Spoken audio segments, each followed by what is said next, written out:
보이지 않는 계획이라는 제목으로 오늘 우리가 읽은 사무엘서 말씀 두 번째 시간 함께 말씀 살펴보고자 합니다.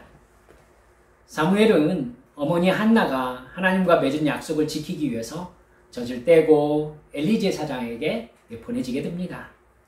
19절에 보면 매년마다 한나가 제사를 드리러 갈 때요, 이제 가정 제사를 드리러 실로에 갈 때에 키가 이제 아이 사무엘이 쑥쑥 크잖아요.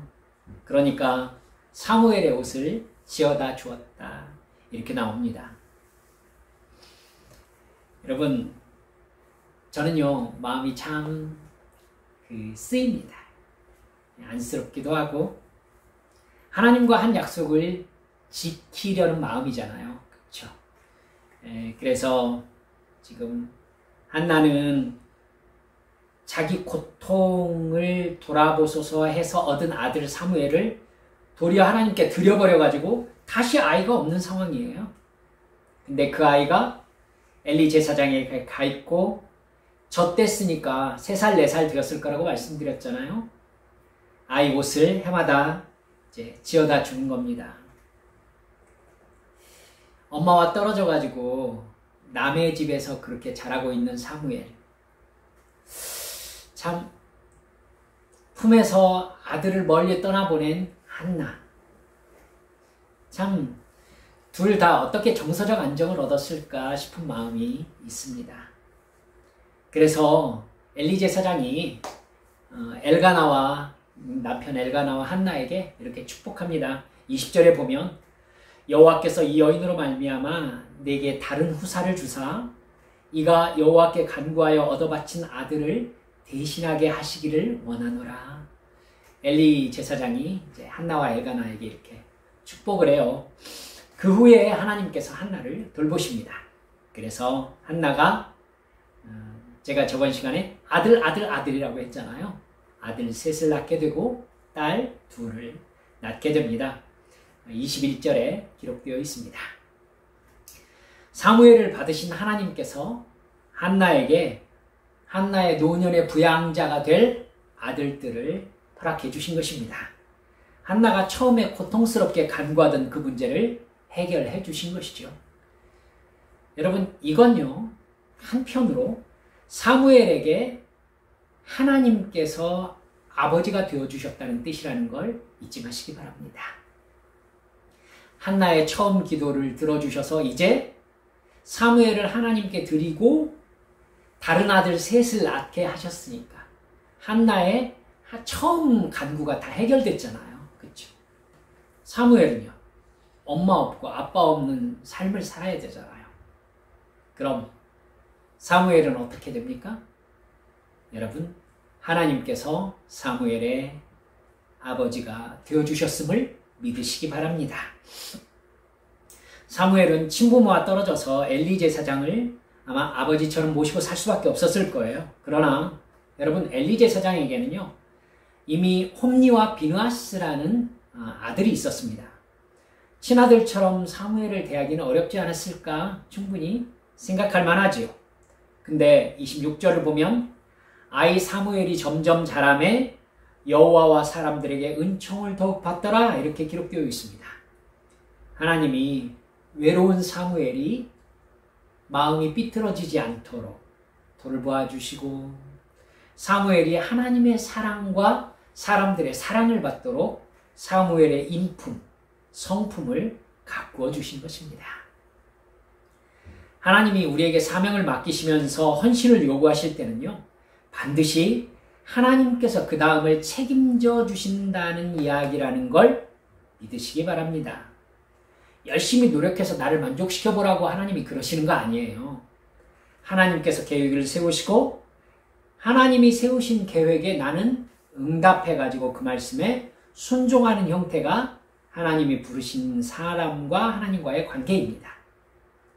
그러니까 하나님께서는 나를 부르실 때 나를 정말 고생길로 부르신다 이 개념 많이 얘기하시는데 그런 의미 아닙니다. 여러분, 하나님은 나를 부르실 때 이미 나를 통하여 하실 일이 완전히 확립되어 있습니다. 그리고 나는 그 음성에 순종함으로 말미암아서 하나님의 계획에 동참하는 복된 사람이 됩니다. 할렐루야. 하나님께서는 사무엘을 통해서 이스라엘의 새로운 왕정 시대를 열어가실 계획을 세우셨습니다. 그 시대를 여는 사람으로 선택받은 사람이 사무엘인 겁니다. 그 처음 시작인 오늘 말씀을 통해서 우리가 두 가지를 기억하기를 바랍니다. 첫째는 하나님의 뜻을 알면서도 순종하지 않는 모습은 하나님이 그를 심판하시기로 작정하신 증상일 수 있다는 사실입니다. 다시요. 하나님의 뜻을 알면서도 순종하지 않는 모습은 하나님이 그를 심판하시기로 작정하셨기 때문일 수 있다는 것입니다. 2장 11절과 12절 함께 볼까요?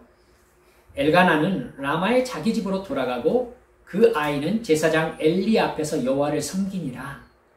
엘리의 아들들은 행실이 나빠 여호와를 알지 못하더라. 사무엘이 나타났는데 사무엘은 하나님을 섬기는 사람으로 성장해 갑니다. 근데 정작 제사장의 사명을 이어받아야 될 엘리 제사장의 아들들이 여호와를 알지 못한다는 겁니다. 여러분, 제사장이 여호와 하나님을 알지 못한다는 게 말이 됩니까? 치명적인 일이죠. 엘리는 아론의 아들들 중에서 이다말의 계열에 속해 있는 대제사장이었어요. 여러분, 대제사장이면요, 당연히 죄와 의와 심판에 대해서 이스라엘의 그 어느 누구보다도 전문가여야 마땅합니다. 그렇죠?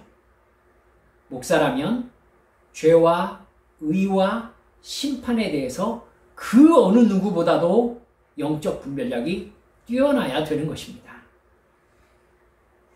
하나님께 드리는 제사에 아주 엄격하게 지켜야 될 규율이 있다는 것, 그리고 그 의미가 뭐라는 것, 엘리 제사장은 전문가여야 합니다. 그래야 이스라엘 민족이 하나님의 죄사함과 축복을 받게 하는 통로로 사역할 수 있기 때문이에요. 그래서 자기 뒤를 이어서 대제사장과 제사장이 되어야 될 두 아들에게 제사장으로서의 직무교육을 아주 철저하게 시켜야 되는 게 당연합니다. 아주 당연합니다. 그러나 엘리의 아들 홈니와 비누아스는 그야말로 사사기 시대의 우상 숭배 개념으로 하나님을 이해하고 있었습니다. 그 증거가 13절부터 나옵니다. 하나님께 드리는 제사 중에 여러분 완전히 태워드리는 번제 같은 제사들이 있어요. 그야말로 아무것도 남기지 않고 완전히 제가 되도록 태워서 하나님께 드립니다. 근데 예를 들어서 화목제나 속건제 같은 소제도 있습니다만 이런 제사들은요, 희생제물의 피를 제단 사면에 뿌리거든요. 뿌리고 그 제물 중에 하나님이 바치라고 한 가장 기름진 부분들이 있어요. 기름 부분을 중심으로 떼어서 하나님께 태워드립니다. 그럼 뭐가 남겠어요? 고기가 남죠. 그래서 태워드리는 부분과 제사장 몫이 될 고기 부분이 따로 있습니다. 그러니까 제사가 다 끝나면은 남은 고기는 이제 제사장들이 가져가서 자기들의 양식으로 삼는 것이죠. 근데 제사를 드리기도 전에 홈니와 비누아스가 제사장 몫의 고기를 떼어다가 날고기로 구워 먹은 것입니다. 17절에 보면은요, 이 소년들의 죄가 여호와 앞에 심히 크면 그들이 여호와의 제사를 멸시함이었더라, 이렇게 적혀 있습니다. 분명히 엘리 제사장의 아버지잖아요. 아들들이 구워준 고기를 함께 먹었을 것입니다. 즉 엘리 제사장은 엘리의 아들들에게 하나님을 어떻게 섬기는지, 제사의 의미가 무엇인지, 그것에 대해서 하나님이 어떻게 반응하시는지 등의 하나님과의 관계에 대해서 홈니와 비누아스에게 전혀 가르치지 않은 것입니다. 결국 우리가 읽은 본문에는 치명적인 죄들이 언급됩니다. 두 아들들이 성막에서 제사를 돕는 여인들과 동침했다는 것입니다. 성적 부도덕을 저지른 것이죠. 여러분, 엘리는 아들들의 죄를 보고받았습니다. 엘리 제사장이 24절, 25절에서 이렇게 말하고 있죠. 내 아들들아, 그리하지 말라. 내게 들리는 소문이 좋지 아니하니라. 어떻게 이 정도로 얘기할 수가 있죠? 이건 성경에 안 나옵니다. 너희가 여호와의 백성으로 범죄하게 하는도다. 사람이 사람에게 범죄하면 하나님이 심판하시려니와 사람이 여호와께 범죄하면 누가 그를 위하여 강구하겠느냐. 엘리 제사장이 알고 있는 거죠. 그러나 정확히 끊어야 될 부분에서 끊지 못하고 있는 겁니다. 그것이 자기 아들들을 사랑하는 나이든 노인 제사장의 마음일지는 모르겠습니다. 하지만 그걸 하나님이 어떻게 생각하는지를 아셔야죠. 그렇죠? 그런 식으로 하면은 그게 자식을 사랑하는 일입니까? 아니죠. 오늘 치명적인 말씀이 나와 있어요. 하나님이 그들을 죽이기로 마음먹으셨어요. 그러니까 엘리 제사장은 아들들을 사랑해서 제대로 말을 하지 못했는데 그 결과 하나님이 아들들을 죽이는 결정을 하는 상황이 되었다는 것입니다.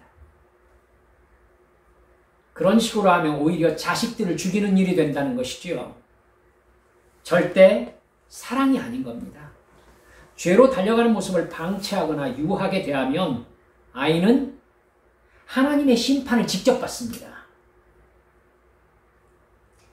25절 끝에 하나님의 이 결정이 치명적인 결정이 기록되어 있습니다. 그들이 자기 아버지의 말을 듣지 아니하였으니 이는 여호와께서 그들을 죽이기로 뜻하셨음이더라. 하나님은요, 따로 엘리 제사장에게 하나님의 심판을 전합니다. 하나님의 심판을 성경에서 나온 걸 들어보면요, 법정에서 검사가 기소하고 피고의 말을 듣고 재판장이 판결을 내리는 이러한 과정과 되게 비슷합니다. 하나님은 29절에서 엘리 제사장과 아들들의 죄를 유죄로 선언하는 말씀을 하십니다. 너희는 어찌하여 내가 내 처소에서 명령한 내 제물과 예물을 밟으며 네 아들들을 나보다 더 중히 여겨 내 백성 이스라엘이 드리는 가장 좋은 것으로 그들을 살찌게 하느냐?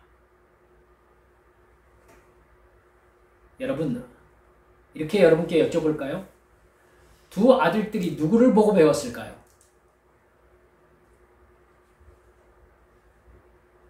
저도 제 아이들에게 누구를 닮았을까라는 농담을 합니다마는 대박에 아빠 닮았지라는 말이 돌아옵니다마는 여러분, 홈리와 비누아스 엘리 닮았습니다. 누구에게 배웠습니까? 엘리에게 배웠습니다. 누구에게 어떻게 보이든지요, 그 사람이 어떤 사람인지를 가장 잘 알고 있는 사람은 가족입니다. 그렇죠? 가족입니다. 아들들은 엘리 제사장을 보고 배운 것입니다. 하나님을 두려워하며 경외하는 태도로 이스라엘 민족의 제사를 처리해야 했지만은 두 아들들이 엘리 제사장, 즉 아버지에게 보고 배운 것은 아버지의 저 모습은 가짜라는 것이죠. 이게 치명적이에요. 아버지가 제사를 섬기는 모습을 보면서 아버지의 위선을 본 것입니다. 두 아들들이 엘리 제사장의 태도에서 배운 것은요, 엘리의 모습은 진짜가 아니라는 거였어요. 그래서 두 아들들은 아버지의 진짜 모습으로 산 것입니다. 아시겠죠?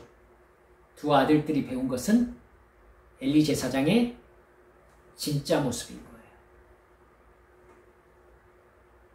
그들은요, 그저 신이란 인간의 유익을 위해 존재하는 것이며 제사장이나 지배자는 신의 대리인으로서 자기 스스로 신처럼 군림할 수 있다라는 가나안 종교의 개념을 그대로 홈리와 비누아스가 가지고 있었습니다. 그래서 제사장의 지위를 자기의 이익을 위해서 사용하고 있었던 겁니다. 그 모습을 누가 보았어요? 하나님께서 보셨어요. 그래서 하나님은 그런 엘리 제사장의 가문을 죽이고 끊어버리시기로 작정하셨습니다. 32절에서 34절 말씀을 보면 하나님께서 이렇게 선고하십니다. 이스라엘에게 모든 복을 내리는 중에 너는 내 초소의 환난을 볼 것이다. 네 집에 영원토록 노인이 없을 것이다. 내 제단에게 내가 끊어버리지 아니할 네 사람이 네 눈을 쇠잔하게 할 것이다. 네 마음을 슬프게 할 것이다. 네 집에서 출산되는 모든 자가 젊어서 죽을 것이다. 네 두 아들 홈니와 비느하스가 한날에 죽을 것이니 그 둘이 당할 그 일이 너에게 표징이 되리라. 무서운 예고죠. 여러분 앞으로 여러분 살펴보시면서 열왕기상 2장 27절 여러분 읽으셨을 것입니다만 거기에서 오늘 엘리가 받은 저주가 완전하게 성취되는 것을 성경이 기록하고 있습니다. 여러분 이 상황에서 26절에 산뜻한 이야기가 들어가요. 아이 사무엘이 점점 자라매 여호와와 사람들에게 은총을 더욱 받더라. 하나님이 무슨 작정을 하신 거죠? 이스라엘의 제사장 역할을 사무엘을 통해서 승계하실 계획을 세우신 거예요. 이것이 우리가 영적으로 보아야 되는 부분입니다. 누군가 하나님의 말씀을 듣지 않고 하나님의 말씀인 줄 알면서도 회개하지 않고 돌이키지 않는 모습을 보인다면 여러분 그것이 하나님께서 그에게 은혜를 거두시는 증상일 수 있다는 사실입니다. 하나님이 사명을 주시는 것은 그야말로 하나님의 영광스러운 일에 동참할 수 있는 복을 주신 거예요. 나를 힘들게 하려고 하시는 게 아니에요. 진짜 복을 주시려고 나에게 사명을 주시는 겁니다. 그렇기 때문에 사명은 곧 따라서 합시다. 은혜다. 은혜입니다. 하나님이 나에게 주시는 사명, 하나님이 나에게 주시는 명령, 은혜예요. 은혜. 여러분 그 은혜를 은혜로 받고 믿음과 순종으로 응답하는 것이 마땅한 응답입니다. 그래서 하나님은 은혜를 주시고요. 맨 처음에 난 그거 모르잖아요. 그러니까 그것이 은혜라는 것을 나에게 깨닫게 해주십니다. 너에게 하나님이 사랑을 주고 계신다. 너에게 사명을 주시는 것은 하나님의 사랑이고 은혜다. 이것을 하나님이 나에게 깨닫게 하시고 그 복된 사명을 감당할 수 있도록 하나님께서 여러 루트를 통해서 그 사실을 인식하게 하세요. 그리고 내가 사명을 감당할 수 있는 영적인 수준이 되도록 훈련시켜 주십니다. 마치 여러분 이스라엘 민족이 홍해를 건넜잖아요. 그리고 3일 만에 어디에 도착? 마라의 쓴물 앞에 도착하잖아요. 무슨 프로그램이에요? 너희가 홍해를 건넌 것은 하나님의 백성으로서의 거듭남이다. 이제 너희가 남은 광야 생활은 하나님의 백성다운, 하나님의 은혜를 받은 사람다운 반응을 하며 믿음의 반응을 하며 사는 삶이다. 이걸 훈련시키기 위해서 마라의 쓴물 앞에 도착하게 하시거든요. 이제 뭐 해라? 자, 쓴물인데 마실 물이 없잖아요. 그럼 어떻게 해라? 하나님을 나를 구원하신 은혜의 하나님으로 믿고 섬기고 있다면 어떻게 하겠어요? 이 상황에서 하나님 물 떨어졌어요. 물 주세요. 여기에 쓴 물이 있는데 이건 먹을 수가 없네요. 하나님 먹을 수 있는 물을 저희에게 주세요. 여러분 이게 이제 믿음의 반응이잖아요. 이걸 기대하셨단 말입니다. 하나님은. 근데 이스라엘이 어떻게 하죠? 이집트 노예의 반응을 해요. 너희들이 우리를 여기까지 데리고 와서 죽게 만들 참이냐? 물이 없지 않냐? 이렇게 얘기하는 겁니다. 여러분, 하나님 무슨 생각 드셨겠어요? 하나님 그때 아무 말씀 안 하셨어요. 참으셨어요. 그렇게 반응하지 말아라. 나는 지금 너희를 시험하려고 여기에 데려왔다까지 말씀하셨어요. 어떻게 반응해라? 하나님께서 우리를 인도하셨으니 우리의 필요를 채워주십시오 하고 주실 것을 믿음으로 바라보며 하나님께 간구해라. 이 말씀이잖아요. 여러분, 이런 상황으로 하나님께서 우리도 인도하세요. 그러면서 하나님은 하나님의 백성으로, 하나님의 사명자로, 하나님을 사랑하는 사람으로 성장하고 성숙하기를 기다리시는 겁니다.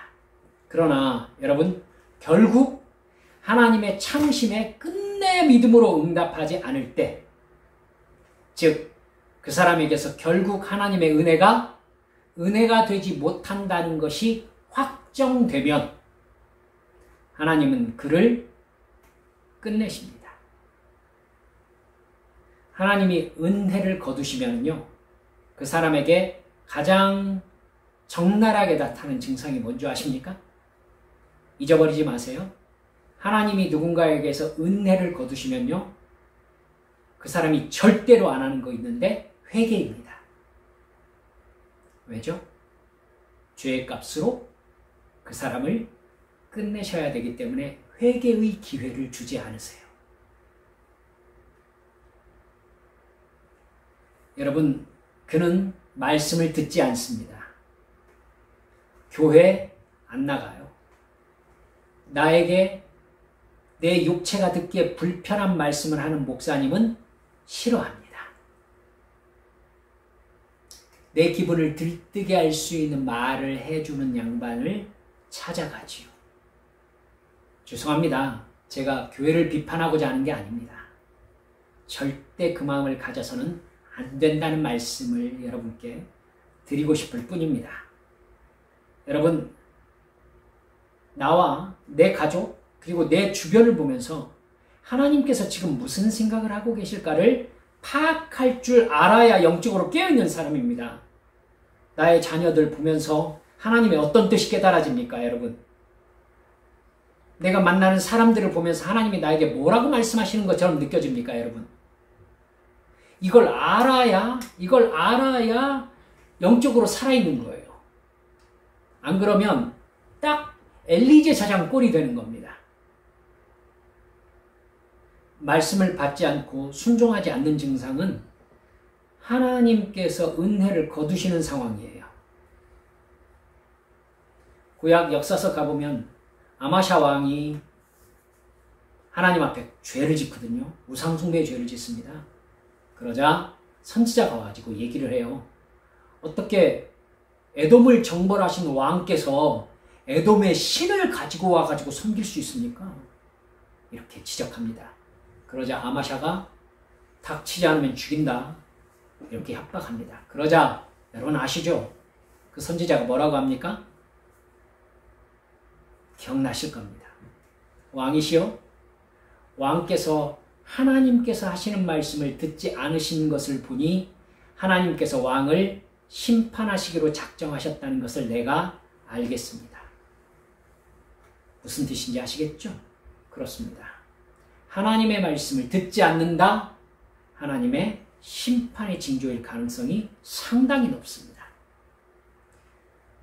여러분, 어떤 사람에게서 혹은 자신에게서 그 증상을 발견하셨을 때에 가장 최선을 다해서 해야 될 일이 무엇입니까? 회개하도록 인도하는 것입니다. 그렇지 않으면 여러분, 결과 앞에서 우리는 눈물을 흘리게 되는 경우가 있습니다. 엘리는 끝내 아들들을 살리지 못했습니다. 여러분, 두 번째로 그 상황에서 하나 더 하나님의 뜻을 알 수 있는 게 있습니다. 그렇게 하나님께 버림받은 사람을 조치하실 즈음에 누군가 하나님을 섬기면서 하나님의 살아계심과 하나님의 사랑을 전하는 사람이 나타난다는 겁니다. 엘리의 아들들을 하나님이 심판하시려고 그들에게서 은혜를 거두셨을 때에 누가 나타났어요? 사무엘이 나타났어요. 여러분, 이건 굉장히 중요한 증상이거든요. 혹시 하나님과의 관계에서 여러분이 하나님을 느낄 수 없는데 여러분의 눈에 하나님을 느끼는 사람이 보인다? 이 심각한 증상일 수 있습니다, 여러분. 사무엘을 세우시는 하나님의 역사는요, 엘리의 아들들을 죽이시는 하나님의 심판의 그림자를 드리우고 있었던 거예요. 이들을 처리하려고 마음먹으셨을 때 하나님께서 사무엘을 준비하고 계셨다는 말이에요. 이 하나님의 작정과 역사를요, 이상하게도 사무엘상 2장에서 한나의 기도를 통해 나타내고 있다는 것 여러분 살펴볼 수 있습니다. 사무엘서 2장 6절, 7절을 보면 이렇게 나옵니다. 한나가 이렇게 하나님께 기도하거든요. 여호와는 죽이기도 하시고 살리기도 하시며 수월에 내리게도 하시고 거기서 올리기도 하시는도다. 여호와는 가난하게도 하시고 부하게도 하시며 낮추기도 하시고 높이기도 하시는도다. 보통 여러분 어떤 말을 할 때 앞에 먼저 긍정적인 얘기를 먼저 하잖아요. 그렇죠?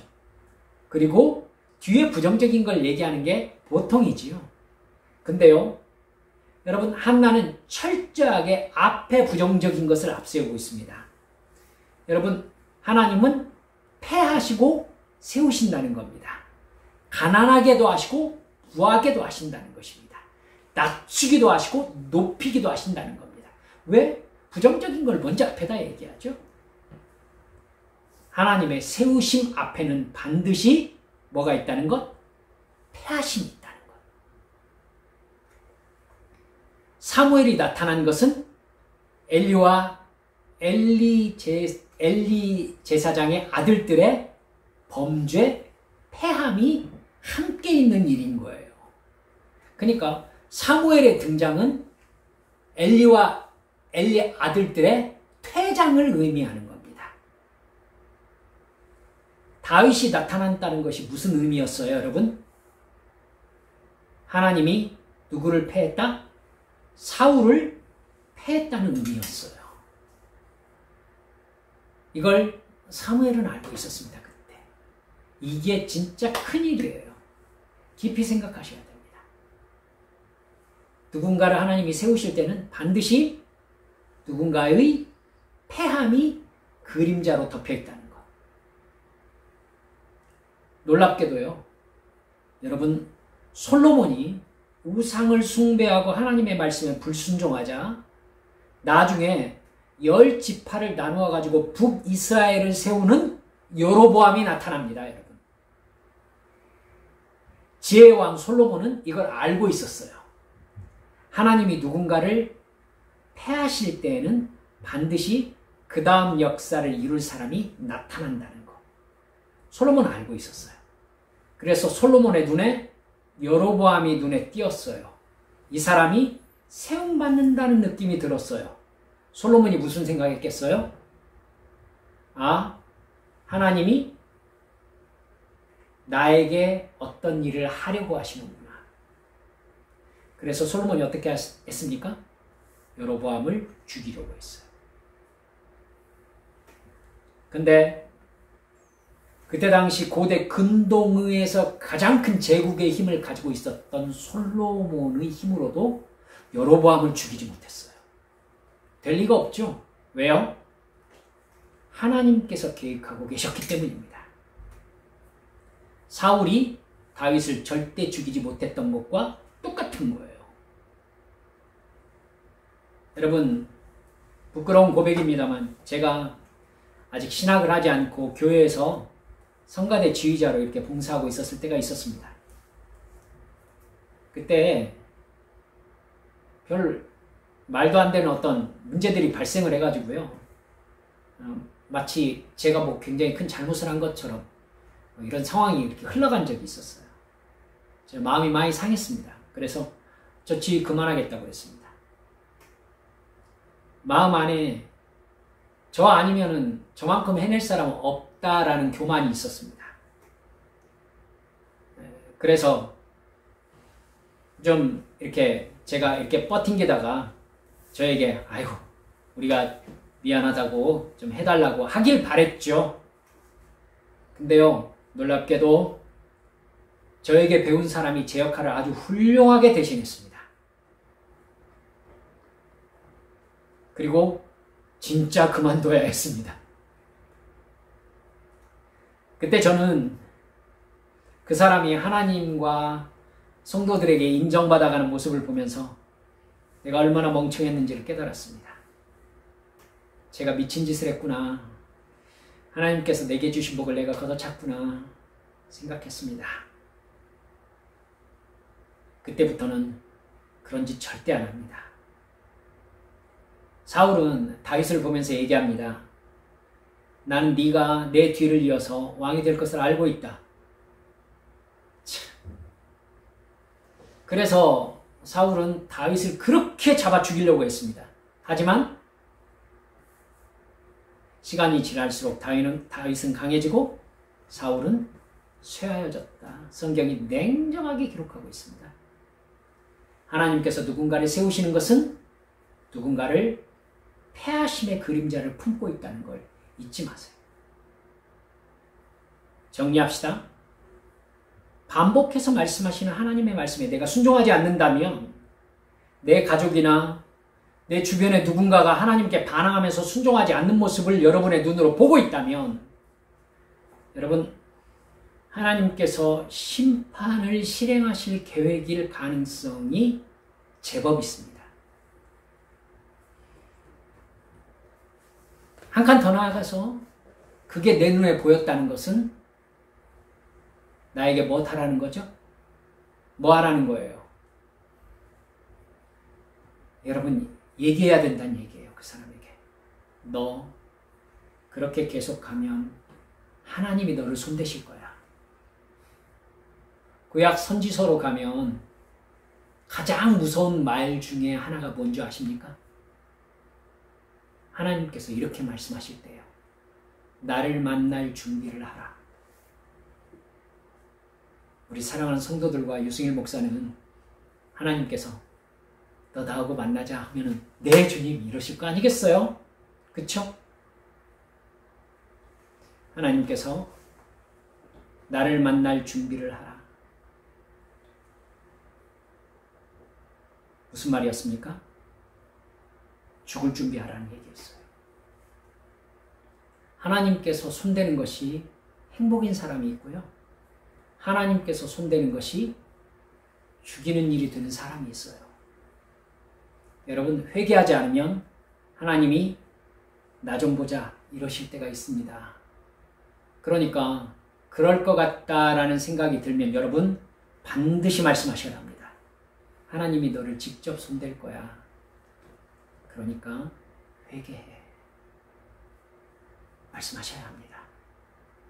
여러분 목사가 성도 여러분께 그렇게 말씀드릴 때에 목사님은 우리 기분 나쁘게 하는 게 전문이신가 봐 이렇게 생각하시면 안 돼요. 정말 회개하시고 돌이켜야 합니다. 여러분 또 하나 여러분 말씀드린 게 있죠? 누군가 하나님의 은혜와 사랑을 받는 사람이 등장하면 하나님께서 누군가를 패하신 증상일 가능성이 있습니다. 영적으로 눈치가 빠른 사람들은요. 혹시 내 주변에서 혹은 내가 지금 등장시킨 사람인가 패하신 사람인가를 깨닫는 눈치가 있어야 합니다. 여러분. 그렇죠? 하나님께서 나를 보시면서 지금 이 상황을 보면 지금 하나님이 나를 등장시키셨는가? 아니면 저 사람을 등장시킴으로 말미암아 나를 패하셨는가? 이걸 모르면 다윗의 길을 가는가 사울의 길을 가는가를 구분하지 못하게 되는 거예요. 이 상황이 되면 패해진 사람은 뭐밖에 안 남습니까? 그 마음에 질투만 남습니다. 질투만 남아요. 여러분 이건 제가 경험해서 알아요. 얼마나 질투나는지 아세요? 정말 질투나요. 하나님이 사랑하는 게 보여요. 사울이 하나님이 다윗을 사랑하는 게 여러분 사울 눈에 보였어요. 그래서 사울은 살 수가 없었어요. 우리 절대 그런 길 가면 안 됩니다. 아멘. 심각한 문제돼요. 여러분, 우리 한빛 성도들 영적으로 깨어서 하나님의 세우시는 계획, 등장하라 얘야. 그랬을 때 하나님을 사랑하는 사람으로 등장하는 우리 믿음의 성도들 모두 되어주시기를 주 예수님의 이름으로 축원합니다. 우리 함께 기도합시다. 사랑하는 여러분, 어떻습니까? 나는 등장한 사람일까요? 패하실 사람일까요? 내가 늘 십자가 앞에서 하나님 앞에 죄와 싸우는 삶을 살고 있는지 돌아보셔야 합니다. 그러셔서 주여, 저도 사무엘처럼 등장시켜 주옵소서. 주여, 저도 다윗처럼 하나님이 시대를 준비하며 등장시켜 주는 사람으로 살게 해 주옵소서. 내 자녀, 주님 등장시키는 사람으로 하나님의 말씀으로 제가 교육시키게 해주세요. 하나님이 패하실 사람의 길을 걸어가지 않도록 저에게 영적 분별력 주세요. 이 시간 주님 앞에 함께 통성으로 기도하시겠습니다. 기도합니다. 아버지 하나님, 감사합니다.